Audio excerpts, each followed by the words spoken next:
Meu namorado me deixou depois de ficar obcecado com a cultura coreana online.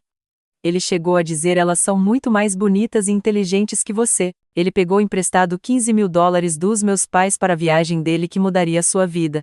Agora ele está me ligando em pânico. Por favor, não conte para ninguém. Eu sou tão estúpido, me implorando. Deixe um comentário abaixo para nos contar de onde você é. Não se esqueça de se inscrever no meu canal para mais histórias. Eu comecei a reparar que o Marcos andava bitolado em TikToks coreanos lá por março. No começo, até parecia tranquilo. Ele ficava vendo vídeo de rotina de skincare coreana e de comida de rua enquanto a gente via Netflix no nosso sofá velhão. Aí começaram os comentários. As mina coreanas se cuidam mais, né? Ele soltou um dia desses, olhando pra mim por cima do celular. Eu tava com aquela minha roupa de sempre, calça de moletom da Old Navy e camiseta largona da Target. Tinha acabado de sair de um plantão duplo e nem tinha tomado banho ainda. Na semana seguinte, ele começou a reparar em coisas mais específicas. Olha como o cabelo dela é lisinho, brilhoso. Me mostrou um vídeo de uma influencer passando um gloss labial da Glossier. Padrão de beleza coreano é outro nível. Em abril, ele já estava grudado no celular o dobro do tempo. Acordava às 6 da manhã, e já ia direto pros vídeos de beleza coreana e pras hashtags de mina coreana. No jantar, lá na mesa da cozinha, ficava me mostrando o celular. Vê como ela se maquia. Natural, mas arrumadinha. Comecei a passar mais maquiagem para ir pro trabalho, comprei uma chapinha barata no Target e usava todo dia de manhã antes de sair. Encomendei uns produtos de skincare coreanos online, aquele sabonete facial CeraVe que eu usava há 3 anos foi direto para a gaveta do banheiro. Mas não era o bastante. Você devia aprender a fazer delineado gatinho assim, ó, ele falou, me mostrando mais um vídeo enquanto eu dobrava a roupa na nossa cama. E podia emagrecer um pouco também, né? As minas asiáticas são tão magrinhas. Me matriculei na Planet Fitness naquela semana, comecei a pular o almoço no trabalho e comprei barra de proteína no lugar do meu sanduíche da padaria do outro lado da rua. Lá pro fim de abril, o Marcos começou a dormir no sofá, disse que precisava dormir melhor para trabalhar e que eu me mexia demais à noite. Quando eu tentava chegar junto, ele se esquivava. Não tô muito afim ultimamente. Muito estresse do trabalho. Mas ficava horas no celular. A luz azul da tela dele iluminava o nosso quarto até umas 3 da manhã enquanto eu ficava acordada ouvindo ele rolar a tela. Ele parou de elogiar qualquer coisa em mim, parou de dizer que me amava antes de ir pro trampo dele na loja de autopeças. Quando eu usava aquelas máscaras faciais coreanas que ele tinha me mostrado, ele mal tirava os olhos do celular. Quando eu tentei fazer aquela receita de frango frito coreano que eu achei na internet, ele comeu 2 pedaços e disse que não estava com fome. Comecei a checar os aplicativos que ele tinha usado recentemente quando ele deixava o celular na bancada da cozinha, TikTok sempre no topo. Os vídeos que ele tinha curtido eram centenas de minas coreanas fazendo tutorial de maquiagem, comendo comida bonitinha, usando crop de minissaia. O histórico de busca dele mostrava restaurantes coreanos na nossa cidade, aplicativos para aprender coreano, pontos turísticos da cultura coreana. No começo de junho, meu pai me ligou no trabalho. Tô guardando dinheiro há meses para fazer uma surpresa para vocês dois, ele disse. O Marcos tá sabendo de tudo, tá me ajudando a planejar uma coisa especial. Espera só, filha. Ele vai te surpreender logo. Desliguei o telefone, me sentindo esperançosa pela primeira vez em semanas. Talvez fosse por isso que o Marcos estava tão distante. Talvez ele estivesse planejando alguma coisa romântica, uma viagem pra gente, um tempo longe do celular e daqueles vídeos. Talvez o nosso relacionamento pudesse voltar ao normal. Comprei roupa nova naquele fim de semana, um vestido de verão na Nordstrom Rack, umas sandálias que iam ficar boas nas fotos. Comecei a pesquisar uns destinos românticos na internet, fiquei imaginando a gente numa praia paradisíaca. O Marcos até pareceu prestar mais atenção em mim do que na tela do celular. Na manhã do dia 15 de junho, acordei num apartamento vazio. O lado dele da cama nem tinha sido usado. As roupas dele tinham sumido do nosso armário, o uniforme de trabalho, as roupas de sair, a jaqueta de inverno, a escova de dente dele sumiu do porta-escovas do banheiro, o carregador do celular sumiu da mesinha de cabeceira, o fone de ouvido gamer sumiu da mesa do computador. Nenhuma mensagem na mesa da cozinha, nenhuma mensagem de texto, nenhuma ligação perdida. Liguei para ele 18 vezes entre 7 da manhã e meio-dia. Todas as ligações caíram direto na caixa postal. A caixa postal dele estava cheia. Dirigi até o trabalho dele. O gerente disse que ele tinha ligado para avisar que estava doente. Fui até a casa do amigo dele, o Luísa. O Luísa disse que não via o Marcos há 2 semanas. Entrei em contato com o irmão dele em Phoenix, com a mãe dele em Tampa, com os colegas de trabalho dele dos empregos antigos, com o colega de quarto da faculdade. Ninguém tinha notícias dele. Fiz um boletim de ocorrência de pessoa desaparecida no dia 16 de junho. O policial disse que adultos têm o direito de ir embora, perguntou se havia sinais de depressão ou problemas financeiros. O Luísa finalmente me ligou no dia 18 de junho. Eu não queria me meter, ele disse, mas preciso te mostrar uma coisa que o Marcos me mandou. Ele me encaminhou uma foto do WhatsApp, Marcos parado no portão de embarque do aeroporto, sorrindo, segurando o cartão de embarque. O texto do bilhete era claro: voo 271 da American Airlines para o Aeroporto Internacional de Incheon, Seul, partida 15 de junho, 5:30 da manhã, só ida.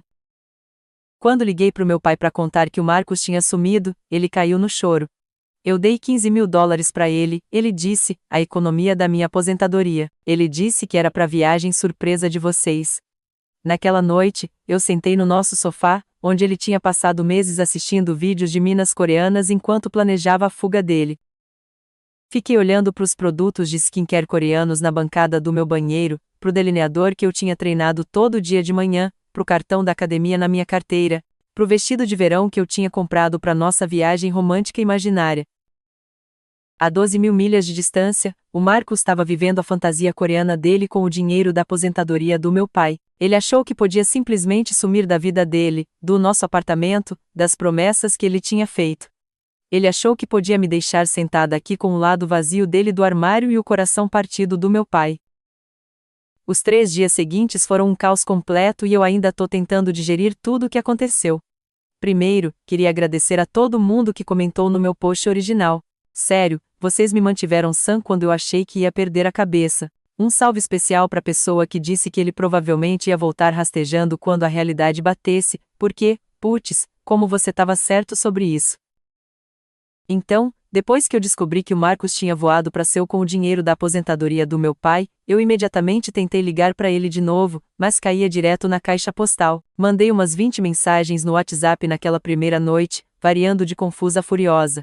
As mensagens mostravam como entregues, mas nunca lidas. Eu até tentei mandar DM no Instagram, Snapchat, Facebook Messenger, basicamente todas as plataformas que a gente já tinha usado. Nada. Era como se ele tivesse sumido no ar, só que eu sabia exatamente onde ele estava. Meu pai veio aqui no dia 19 de junho e a gente teve a conversa mais de partir o coração que eu já tive com ele. Ele sentou na minha mesa da cozinha, a mesma onde o Marcos ficava me mostrando aqueles vídeos estúpidos de beleza coreana, e só soluçava. Acontece que o Marcos estava trabalhando ele há semanas, começou no início de maio, mais ou menos na época em que ele parou de dormir na nossa cama. O Marcos disse pro meu pai que queria me pedir em casamento em algum lugar especial, algum lugar que eu nunca esperaria. Disse que tinha pesquisado a cultura coreana porque eu estava muito interessada e queria me levar para Seul para fazer o pedido. Meu pai ficou tão animado com a ideia de ajudar com um pedido de surpresa que ele não fez as perguntas que deveria ter feito.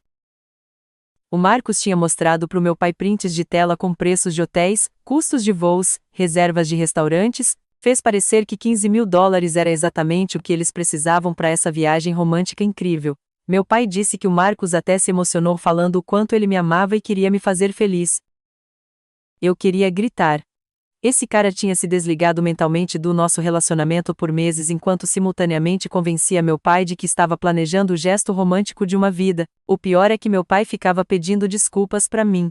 Ele disse que tinha ficado tão orgulhoso que o futuro genro dele se importava o suficiente para planejar algo especial. Ele tinha ficado se gabando pros amigos do trabalho de como Marcos era atencioso. Meu pai trabalha na construção civil e tem economizado cada dólar extra para aposentadoria. $15.000 representavam meses de hora extra, almoços pulados, dirigindo a caminhonete velha dele em vez de consertar, lá direito. E o Marcos sabia de tudo isso porque meu pai tinha contado para ele sobre a situação financeira dele quando o Marcos mencionou a ideia da viagem do pedido pela primeira vez.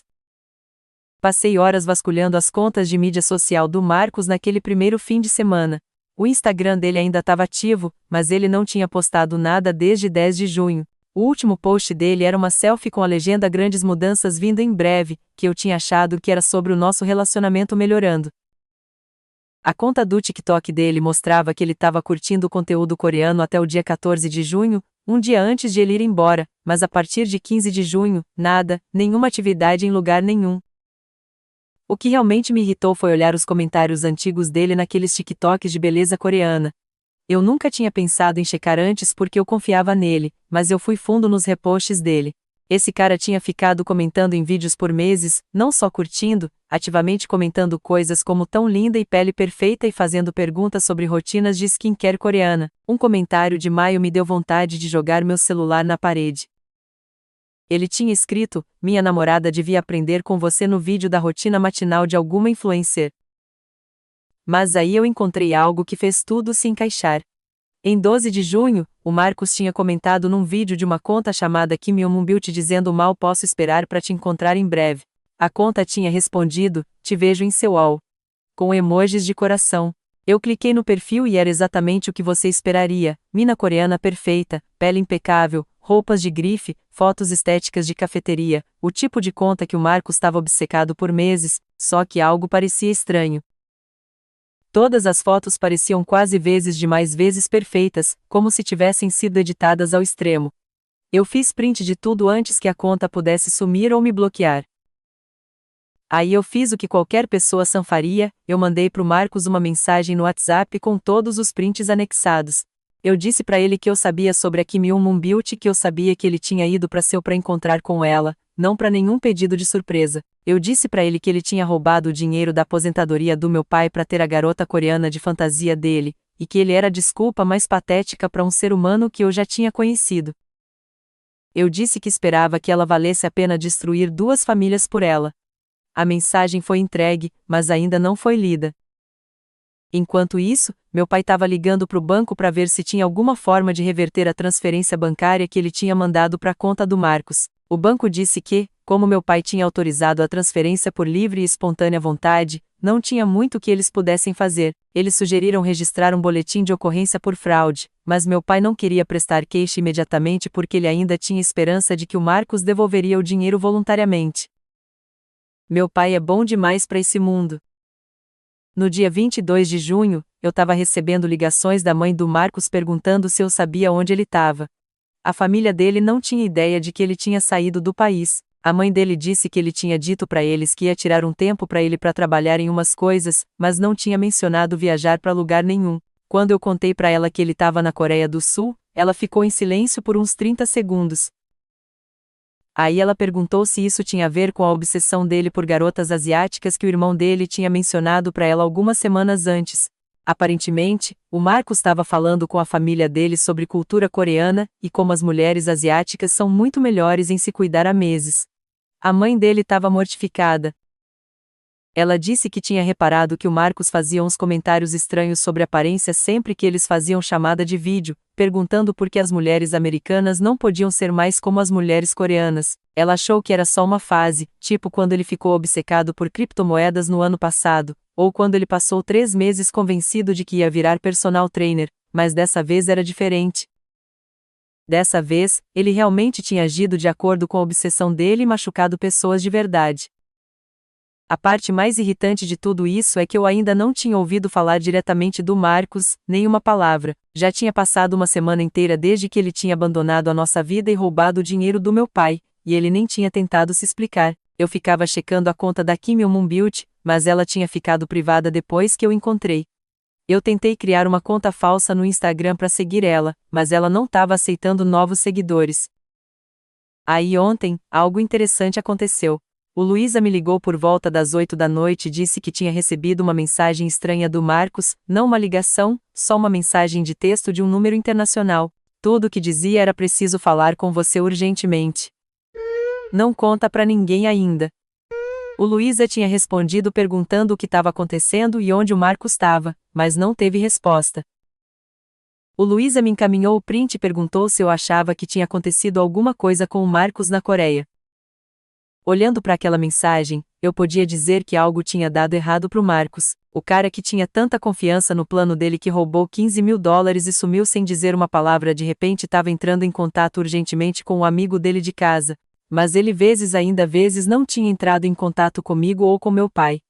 Ele ainda estava sendo um covarde em encarar as pessoas que ele realmente tinha machucado.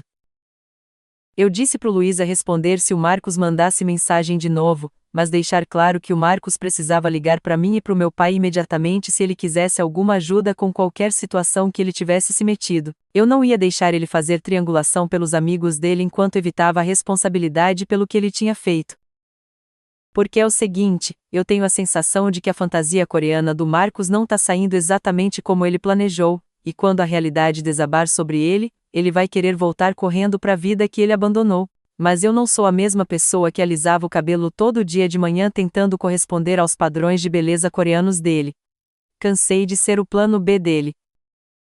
Tô digitando isso aqui às 2 da manhã porque, juro, não consigo dormir depois de tudo que rolou hoje. Então, lembram que o Marcos tinha mandado aquela mensagem esquisita e urgente pro Luísa? Mano, ontem de manhã, umas 11 horas, meu celular começou a tocar com um número internacional.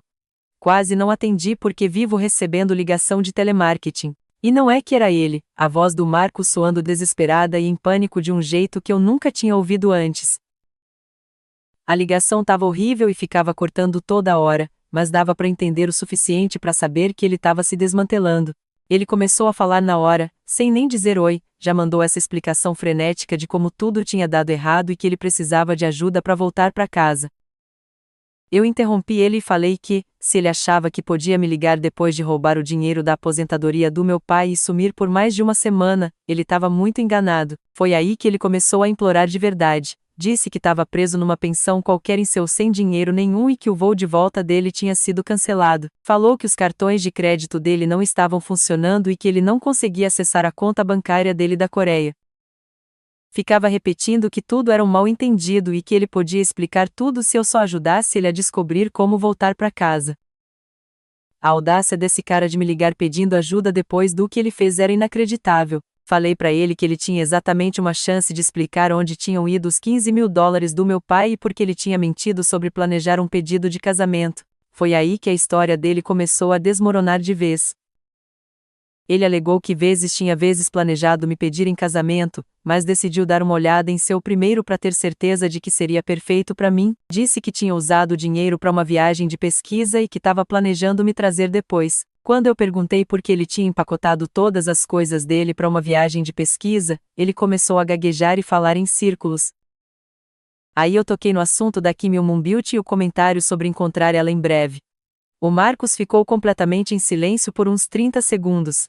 O silêncio foi tão longo que eu achei que a ligação tinha caído. Ele tentou me dizer que aquela conta era só uma blogueira de viagem que tinha dado uns conselhos sobre seu para ele, nada romântico ou inapropriado. Mas quando eu li de volta o comentário exato dele sobre como a namorada dele devia aprender com ela, ele não conseguiu explicar aquilo. Começou a ficar na defensiva, dizendo que eu estava transformando interações inocentes em algo sinistro. Falou que ele só estava tentando aprender sobre a cultura coreana para deixar a nossa viagem futura melhor. Quando eu perguntei por que ele precisava empacotar todas as roupas dele e largar o emprego para pesquisa cultural, ele disse que eu estava sendo muito desconfiada e não dando uma chance para ele explicar direito. A conversa estava dando voltas e mais voltas e eu podia sentir ficando mais irritada a cada palavra.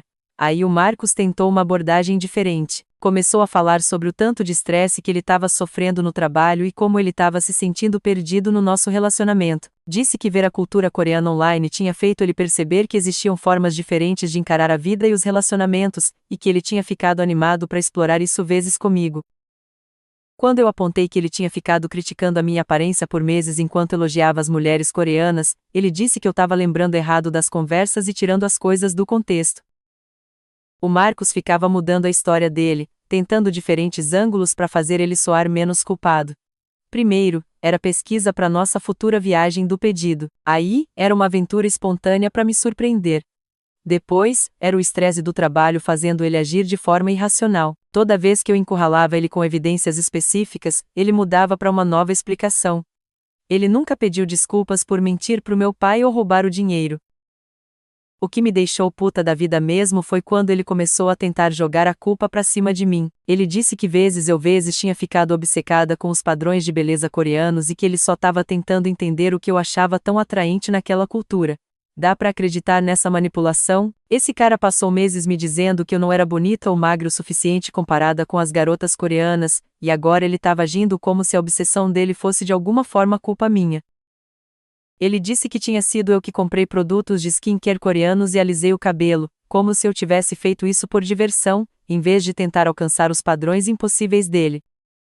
Eu lembrei ele de cada comentário específico que ele tinha feito, a vez que ele me disse que as garotas coreanas permanecem magras enquanto olhava para minha barriga depois que eu tinha jantado. A manhã que ele me mostrou um TikTok da rotina de skincare de alguma influencer e perguntou por que eu não podia me esforçar tanto na minha aparência. À noite que ele disse que as mulheres asiáticas naturalmente têm uma textura de cabelo melhor enquanto eu estava sofrendo com a chapinha barata que eu tinha comprado por causa dos comentários dele. Cada vez que eu trazia um exemplo específico, o Marcos alegava que eu estava exagerando ou que eu tinha entendido o significado errado. Finalmente, eu disse para ele que eu tinha terminado de ouvir as mentiras dele e que ele precisava ligar para o meu pai imediatamente para combinar de pagar o dinheiro de volta.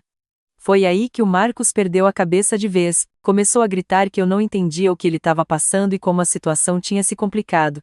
Ele disse que ele estava em apuros e precisava de apoio da namorada dele, não de acusações e exigências. Ele teve a audácia de dizer que eu estava sendo insensível durante vezes a crise dele.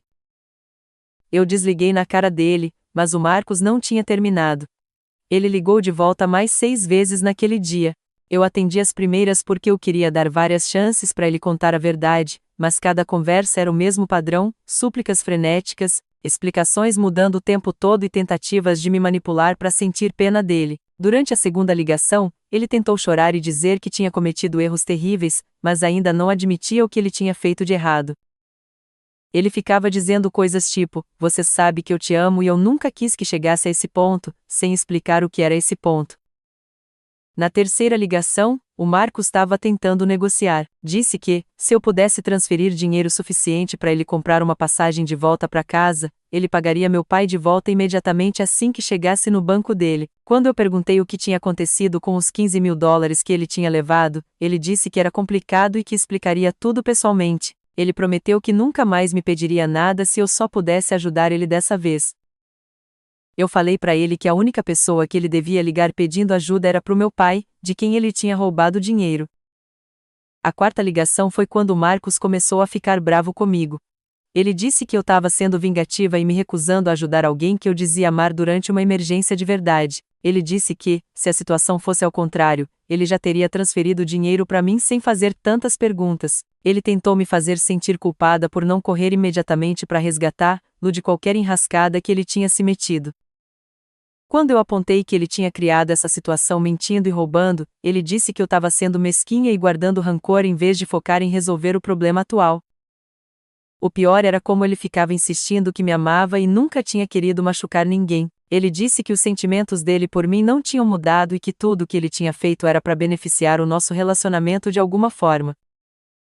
Quando eu perguntei como mentir pro meu pai e roubar o dinheiro dele beneficiava o nosso relacionamento, o Marcos disse que eu estava sendo muito emocional para entender o raciocínio dele. Para você ter uma ideia, ele falou que eu precisava me acalmar e pensar logicamente sobre a situação. Foi aí que a minha mãe entrou na jogada. Ela estava ficando comigo desde segunda porque estava preocupada com o jeito que eu estava lidando com tudo. A minha mãe era amiga do meu pai desde o divórcio deles, há 10 anos. Eles se dão melhor agora do que quando eram casados, e ela ficou possessa com o que o Marcos tinha feito com ele quando me ouviu no telefone ficando cada vez mais chateada com cada ligação do Marcos. Ela estava andando de um lado para o outro na minha sala, ficando cada vez mais furiosa a cada minuto. Durante a sexta ligação do Marcos, quando eu estava começando a chorar de frustração, a minha mãe não aguentou mais. Ela arrancou o telefone da minha mão e colocou no viva voz. Eu nunca vi a minha mãe tão brava na minha vida inteira. Ela disse pro Marcos que ele era uma desculpa patética de homem, que tinha roubado dinheiro de um pai trabalhador e partido o coração da filha dele com a obsessão nojenta dele com mulheres de fantasia na internet. Ela disse que, se ele me ligasse mais uma vez sem ter $15.000 para transferir de volta pro meu pai, ela pessoalmente ia voar para Seul e arrastar ele de volta pelas orelhas. A minha mãe tem 1,55 m de altura e trabalha como professora de jardim de infância, mas ela estava soando absolutamente aterrorizante. O Marcos tentou interromper ela e dizer alô, mas ela cortou ele na hora. Ela disse que tinha ouvido todas as conversas que ele tinha tido comigo naquele dia, e que ela estava enojada com as tentativas dele de me manipular para sentir pena dele. Ela disse que tinha visto a filha dela perder peso e mudar a aparência inteira tentando alcançar os padrões dele, e agora ele tinha a audácia de ligar para ela pedindo ajuda depois de abandonar ela por alguma fantasia online. O Marcos tentou discutir com a minha mãe, dizendo que ela não entendia a situação completa e que eu estava pintando ele como pior do que ele realmente era. Ele disse que eu só estava contando para ela as partes ruins do nosso relacionamento e deixando de fora todos os momentos bons que a gente tinha tido juntos. A minha mãe cortou isso na hora. Ela disse que tinha visto os produtos de skincare coreanos que ele tinha me pressionado a comprar, ouvido sobre os comentários dele me comparando com outras mulheres, e visto eu pular refeições tentando alcançar os padrões impossíveis dele. Ela disse que qualquer homem que fizesse a namorada se sentir inadequada enquanto planejava abandonar ela não tinha salvação. Aí a minha mãe começou a fazer perguntas diretas pro Marcos que ele não conseguia desviar. Ela queria saber exatamente quanto dinheiro ele tinha gasto e com o quê. Ela perguntou por que ele tinha largado o emprego se era para ser uma viagem de pesquisa curta. Ela exigiu saber por que ele tinha empacotado roupas de inverno para uma viagem de verão para Seul. Com cada pergunta, as respostas do Marcos ficavam mais obviamente falsas e contraditórias. Quando a minha mãe perguntou para ele sobre a Kim Young Beauty, o Marcos tentou alegar que ele nunca tinha ouvido esse nome antes. A minha mãe disse para ele que ela tinha visto os prints que eu tinha tirado dos comentários e vídeos curtidos dele. Ela perguntou para ele se ele achava que a gente era burra o suficiente para acreditar que ele tinha esquecido de uma conta que ele estava obcecado há meses.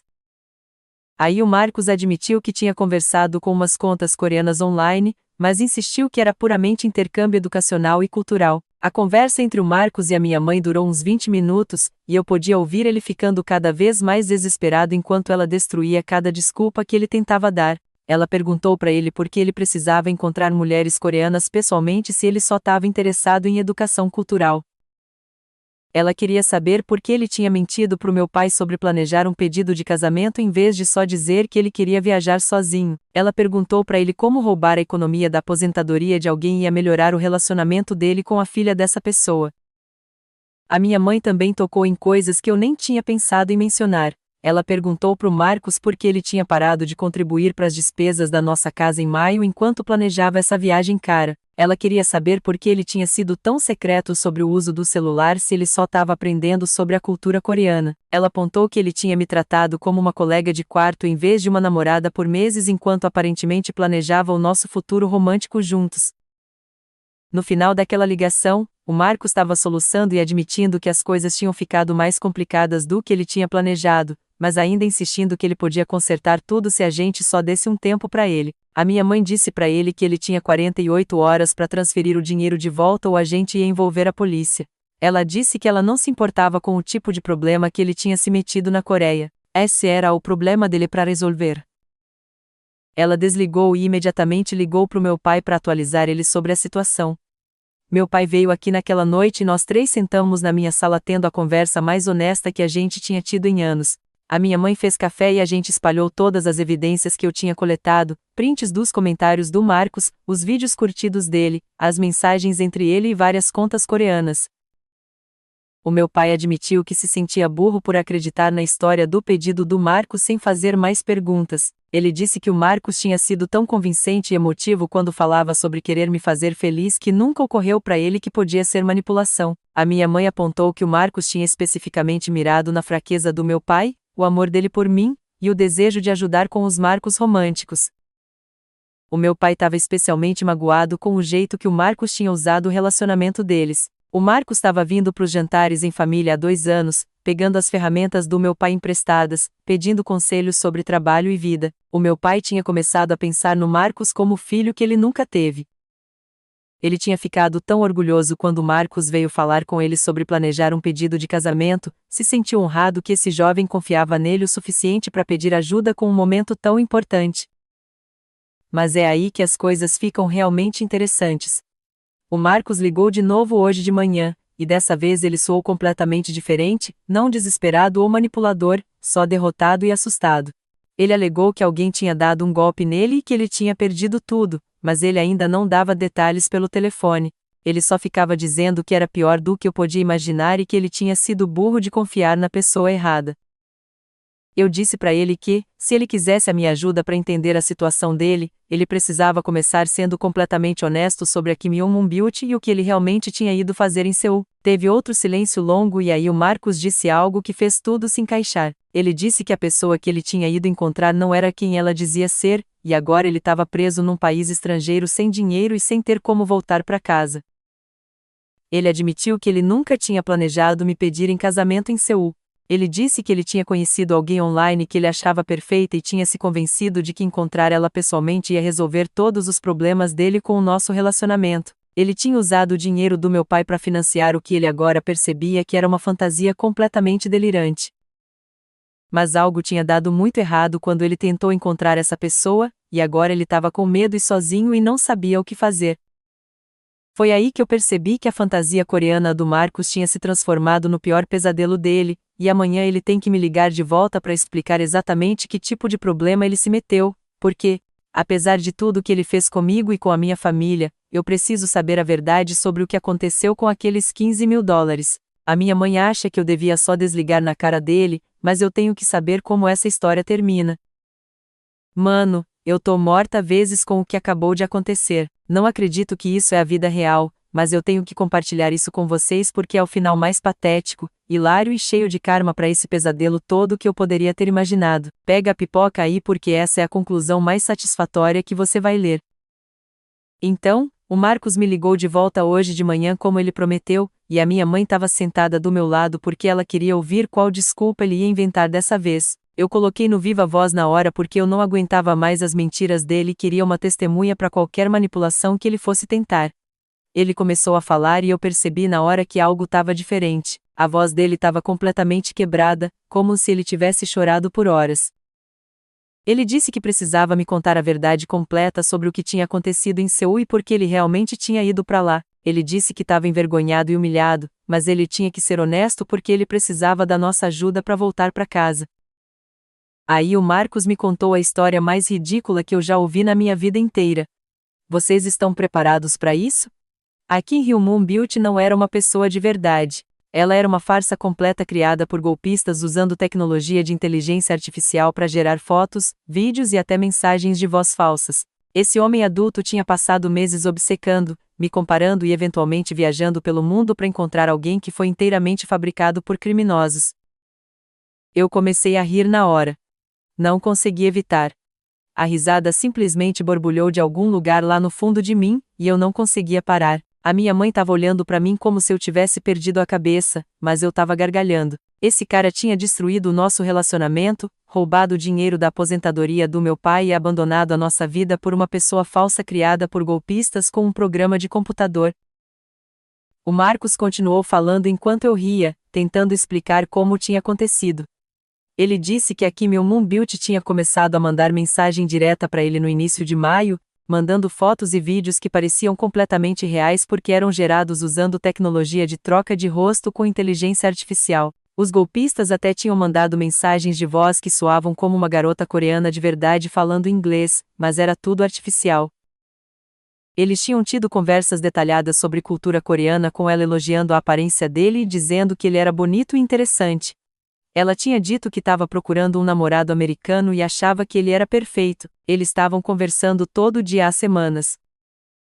Eu ainda estava dando risada enquanto ele explicava isso porque a imagem mental do Marcos tendo conversas românticas profundas com golpistas literais fingindo ser a garota dos sonhos dele estava me matando de rir. A minha mãe começou a entender o que estava acontecendo e o rosto dela era uma mistura de horror e vergonha alheia. O Marcos disse que a garota falsa tinha convencido ele de que as mulheres coreanas eram superiores às mulheres americanas em todos os sentidos, e que ele merecia alguém que o apreciasse de verdade. Os criminosos tinham sugerido que ele fosse para Seul encontrar com ela. Ela tinha dado instruções específicas sobre onde ficar, o que levar, quanto dinheiro ele ia precisar. Ela tinha mandado o endereço de uma cafeteria onde eles iam se encontrar no dia 16 de junho. O Marcos disse que ele estava tão animado que ele mal conseguia dormir no avião. Ele tinha imaginado esse encontro romântico perfeito onde a mulher ideal dele finalmente seria real. Quando eu perguntei o que aconteceu quando ele chegou na cafeteria, a voz do Marcos ficou ainda menor. Ele disse que ele tinha esperado lá por 6 horas. Os funcionários da cafeteria tinham começado a sentir pena dele. Ele tinha mandado mensagem para Kim Yoon Beauty perguntando onde ela estava, mas todas as mensagens dele estavam sendo ignoradas. De noite, ele tinha percebido que algo estava errado e tentado ligar para o número de telefone que ela tinha dado para ele. Estava desligado. Foi aí que ele tinha voltado para a conta do Instagram dela e descoberto que tinha sumido completamente, deletada, como se nunca tivesse existido. Ele tinha tentado procurar pelo nome dela, pelas fotos dela, qualquer coisa que provasse que ela era real.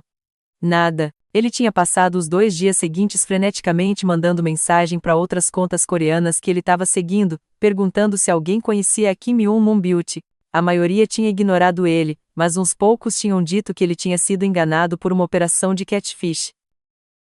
Eu perguntei pro Marcos quanto dinheiro ele tinha mandado para ela antes de voar para Seul, e é aí que fica ainda mais patético. Ele tinha mandado $3.000 nas semanas antes da viagem dele. Ela tinha pedido dinheiro para roupas novas para ficar perfeita para o encontro deles, para a conta do telefone para eles poderem continuar conversando, para emergências com a avó doente dela, pedidos de golpe clássicos que o Marcos tinha caído completamente porque ele estava pensando com a cabeça errada. Então, deixa eu ver se entendi direito. O Marcos tinha usado os $15.000 do meu pai para voar para Seul, gasto mais $3.000 com uma mulher falsa, e agora estava preso na Coreia sem dinheiro nenhum porque ele tinha se apaixonado por um programa de computador.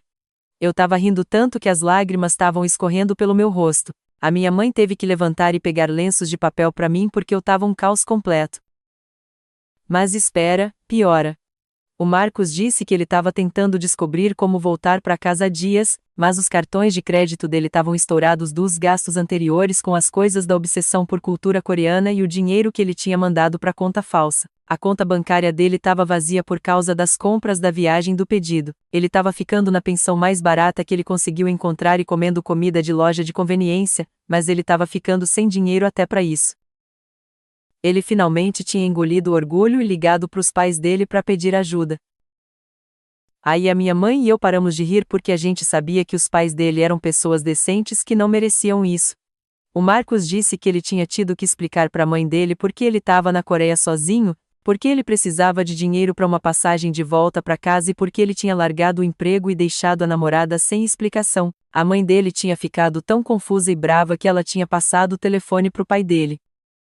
O Marcos disse que ele nunca tinha ouvido o pai dele soar tão desapontado e enojado na vida inteira dele. O pai dele tinha perguntado se ele realmente tinha roubado dinheiro da família da namorada dele para correr atrás de alguma mulher online. Quando Marcos admitiu que a mulher nem era de verdade, o pai dele tinha chamado ele de patético e dito que ele tinha vergonha de ter criado um idiota desses. A mãe dele tinha começado a chorar quando ela entendeu que ele tinha manipulado o amor do meu pai por mim para financiar a fantasia dele.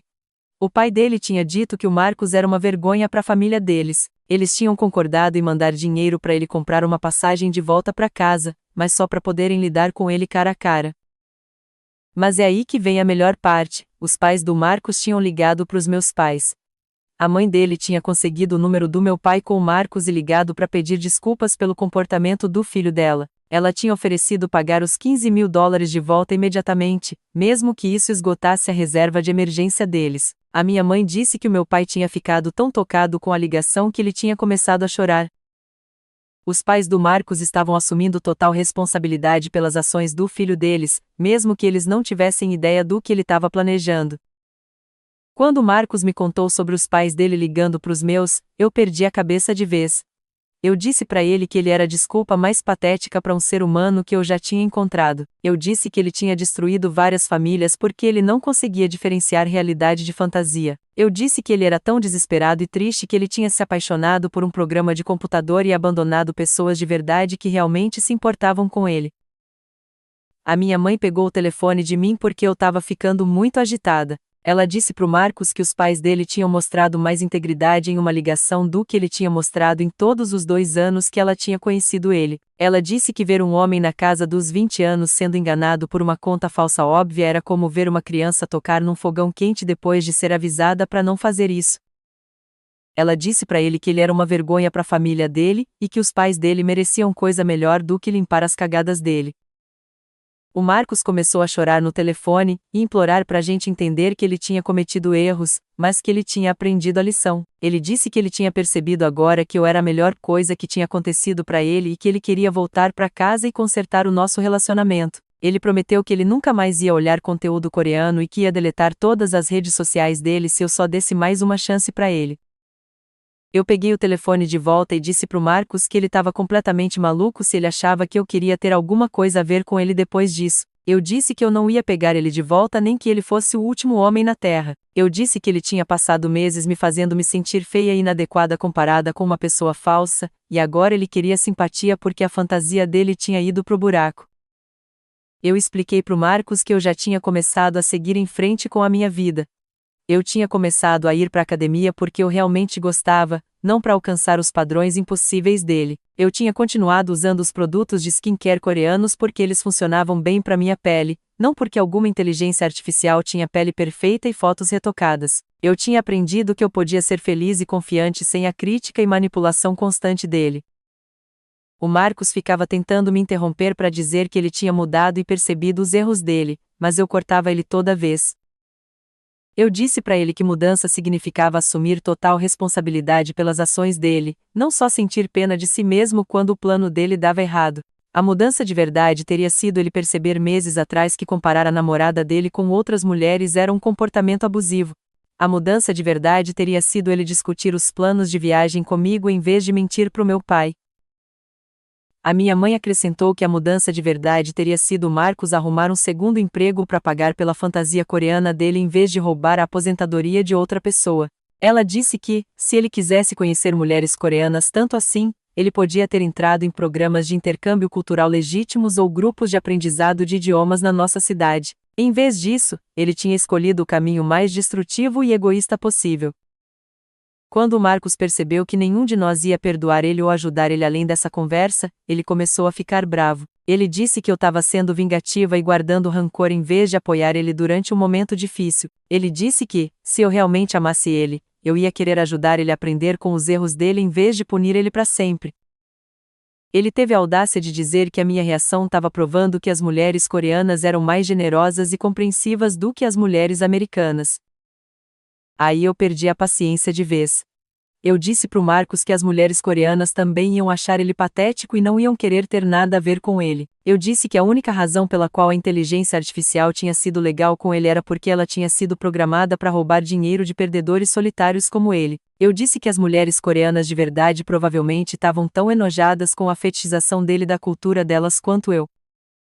Antes de terminar a ligação, eu disse pro Marcos que a passagem de volta para casa dele era problema dos pais dele para resolver, não meu. Eu disse que, quando ele voltasse para nossa cidade, ele precisava ficar longe de mim e da minha família completamente. Eu disse que o meu pai já tinha trocado as fechaduras e o número de telefone porque ele não queria lidar com o drama do Marcos mais. Eu disse que, se o Marcos tentasse entrar em contato com algum de nós de novo, a gente ia envolver a polícia.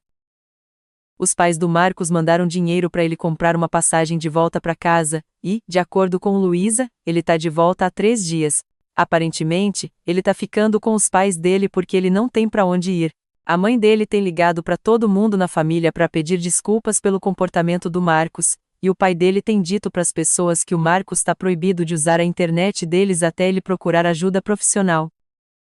O Luísa disse que os pais do Marcos estão obrigando ele a arrumar um emprego imediatamente para começar a pagar o dinheiro que eles gastaram na passagem dele e o dinheiro que eles estão dando pro meu pai. Eles também disseram para ele que ele precisa ver um terapeuta sobre o vício dele em internet e os problemas dele com a realidade. O Luísa acha que a mãe do Marcos está mais envergonhada do que ela já foi na vida dela. O meu pai recebeu os $15.000 dele de volta ontem, e os pais do Marcos incluíram 1.000 a mais como um pedido de desculpas pelo estresse que o filho deles causou. O meu pai disse que ele nunca mais vai aceitar ajuda financeira para planejar casamento, mas ele tá orgulhoso de como eu lidei com a situação toda. A minha mãe tem contado para todo mundo que ela conhece sobre a situação da namorada de inteligência artificial do Marcos porque ela acha que é a coisa mais engraçada e patética que ela já ouviu. Ela fica dizendo que ela não consegue acreditar que ela perdeu 2 anos sendo legal com alguém que não conseguia diferenciar uma pessoa de um programa de computador. Então, esse é o fim da minha saga do catfish coreano. Para todo mundo que disse que ele ia voltar rastejando quando a realidade batesse, Vocês estavam absolutamente certos, mas essa realidade foi muito mais patética do que qualquer um de nós poderia ter imaginado. Atualização: aparentemente, o Marcos tentou criar uma nova conta no Instagram ontem para me mandar uma mensagem de desculpas. Eu bloqueei ele na hora e denunciei a conta. Os pais dele descobriram e pegaram o celular dele. Um homem adulto teve o celular pego pelos pais porque ele não consegue parar de tentar entrar em contato com a mulher que ele abandonou por uma inteligência artificial. Eu não consigo com isso. Depois de tudo que eu passei, a lição que eu tiro é a seguinte: o amor e o respeito não se medem por padrões de beleza impostos pela internet. O Marco se perdeu numa fantasia, trocou o real pelo virtual e quase destruiu a minha vida e a da minha família. A gente precisa se valorizar como é, sem tentar ser uma cópia de alguém que a gente vê numa tela. E principalmente, procurar parceiros que nos amem pelo que a gente é de verdade, e não por uma imagem idealizada. E vocês, o que acharam dessa história? Qual a maior lição que vocês tiraram de tudo isso? Me contem aí nos comentários. Quero saber a opinião de vocês.